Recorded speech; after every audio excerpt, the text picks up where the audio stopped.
দেখুন, প্রথম প্রশ্ন হলো সুপ্রিম কোর্টের আদেশে, প্রথম হাইকোর্টের আদেশে, পরবর্তী সময় সুপ্রিম কোর্টের আদেশে তাদের চাকরি গেছে। আমরা আশ্বস্ত করেছিলাম আমরা তাদের জন্য আপ্রাণ চেষ্টা করব। আমরা 2 বার করে তাদের চাকরির মেয়াদ সুপ্রিম কোর্টের নির্দেশ মেনে, সংবিধান মেনে তাদের চাকরি মেয়াদ আমরা এক্সটেন্ড করি। পরবর্তী সময় আর দেওয়া সম্ভব নয়, সেজন্য তারা ছাঁটাই হয়েছে। এটা কোনো সরকার, না আগের সরকার না পরের সরকার, কেউ ছাঁটাই করেনি। কিন্তু কেন এই যে কোর্টের অর্ডার, আদালত আদেশ করতে গিয়ে যে অনিয়ম দেখেছে, অনিয়মের কারণে তারা ছাঁটাই হয়েছে। তাদের যোগ্যতার প্রশ্ন উঠেনি, উঠেছে অনিয়মের জন্য। যাই হোক, পরবর্তী সময় তারা যাতে আবার কোনো না কোনো চাকরিতে ঢুকতে পারে, সেই জন্য সুপ্রিম কোর্ট বলে দিয়েছে 2023 পর্যন্ত তাদের বিভিন্ন দপ্তরে, শুধুমাত্র টেট নয়, বিভিন্ন দপ্তরে চাকরির জন্য ইন্টারভিউ দিতে পারবে যদি বয়স বেশিও হয়ে যায়। রিল্যাক্সেশন, এজ রিল্যাক্সেশন তার দেওয়া হয়েছে। আমরা তাদের জন্য, আপনারা জানেন, 8,000 পোস্ট, এর মধ্যে 4,000 থেকে সামান্য কিছু কম আমরা টেট পরীক্ষা যাতে বসতে পারে এবং টেটের যারা বর্তমানে আছে কোয়ালিফাইড, সবাই তারা চাকরিতে ঢুকতে পারে। আরও প্রায় 2,500-এর মতো পোস্ট থাকবে, যেটার জন্য টেট পরীক্ষা হবে। সেকেন্ডলি, আমরা কিছুদিন আগে ক্যাবিনেট 1,500 গ্রুপ সি এমপ্লয়ি এবং 2,500 গ্রুপ ডি এমপ্লয়ি সেখানের জন্য আমরা নিয়োগের জন্য ব্যবস্থা করেছি। আরও একটা সংগঠন এসে বলছে আর একটু বাড়ি দিলে ভালো হয়।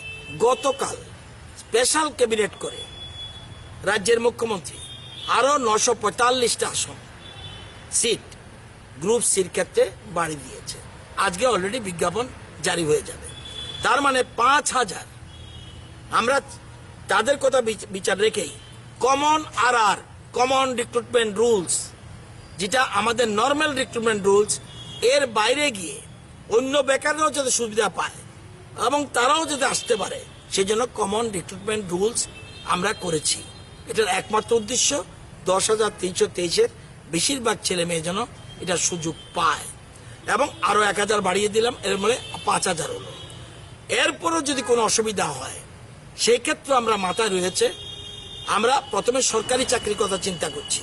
আমাদের প্ল্যানিং ছিল আগে আমরা আউটসোর্সিং এর মাধ্যমে নেব, কিন্তু তারা যা বারবার বলেছে যে সরকারি চাকরি হলে ভালো, সুযোগ করে দিয়েছি, সুযোগ গ্রহণ করবে। যারা টিকলো না তাদের ক্ষেত্রে কি করা যায় সেই প্ল্যানিংও আমাদের রয়েছে।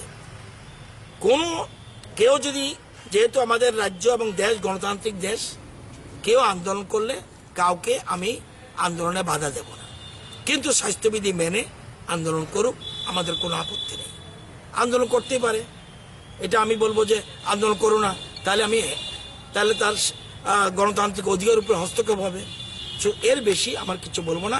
স্কোপ আছে, যারা বাদ পড়বে তাদের জন্য আমাদের মাথায় রয়েছে প্ল্যানিং করে একসাথে তাদের জন্য 5,000 তাদের এবং বেকার মাথায় রেখে কিন্তু করা হয়েছে, প্লাস এদিকে 4,000, তাহলে 9,000 পোস্টের 1,500 চলে গেলে তাহলে আপনার 9,000-এর মধ্যে প্রায় 7,500 পোস্ট রয়েছে, তারা পরীক্ষা বসতে পারবে।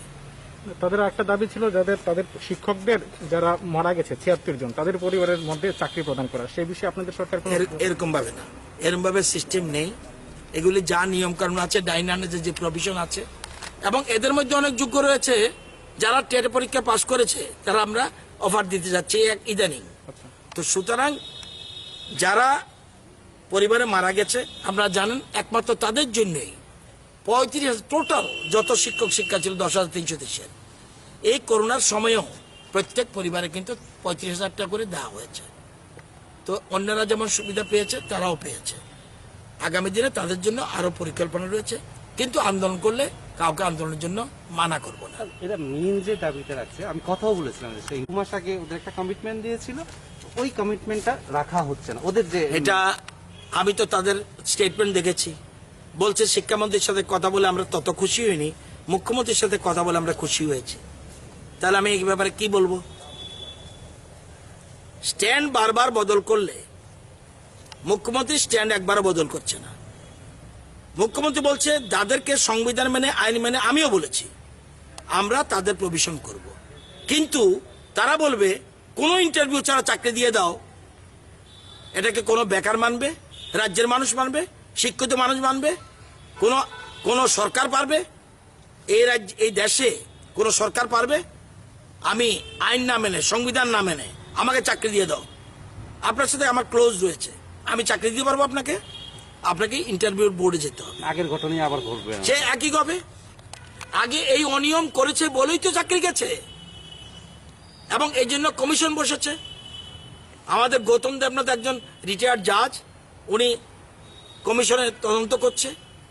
এই পিক অ্যান্ড চুজ এটা করতে গিয়ে কিন্তু চাকরিটা গেল। আগের সরকারের সময় বহুত কাণ্ড ঘটে গেছে, সবগুলি বললে সারাদিনও শেষ হবে না। আমি অন্য প্রোগ্রামে যাচ্ছি, তাদেরকে আপনারাও সহযোগিতা করুন, আমরাও সহযোগিতা, আমাদের সহযোগিতার হাত তাদের প্রতি রয়েছে। কিন্তু পরীক্ষায় বসতে হবে, ফেল করলে আবার স্কোপ দেওয়া হবে, সমস্ত মাথায় রেখেছে আমাদের। এরপরে কেউ আন্দোলন করলে কেউ না করে যাবে না। আপনারা জানেন ত্রিপুরা হাইকোর্ট, গুয়াহাটি হাইকোর্ট একটা রায় দিয়েছিল।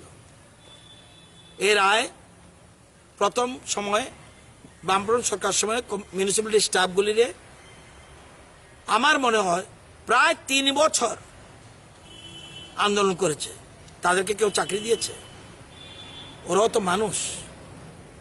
কি অপরাধ? হাইকোর্ট রায় দিয়েছে, আমরা তাদেরকে নিতে পারবো না। Same thing is this. আমাকে সংবিধান মেনে আইন মেনে করতে হবে যা কিছু, এর বাইরে আমি কিছু করতে পারবো না। এতটুকু বলতে পারি, আমাদের গভর্নমেন্ট তাদের প্রতি প্রচন্ড সহানুভূতিশীল। বেকাররা রাগ করবে এটা জেনেও সিম্পেথি তাদের প্রতি রয়েছে আমাদের, কারণ আমরা এমন ভাবে রেখেছি, ব্যালেন্স করে রেখেছি, বেকাররাও পাবে, ওরাও পাবে। এই সংখ্যা প্রয়োজনে আরো বাড়ানো হবে। আমরা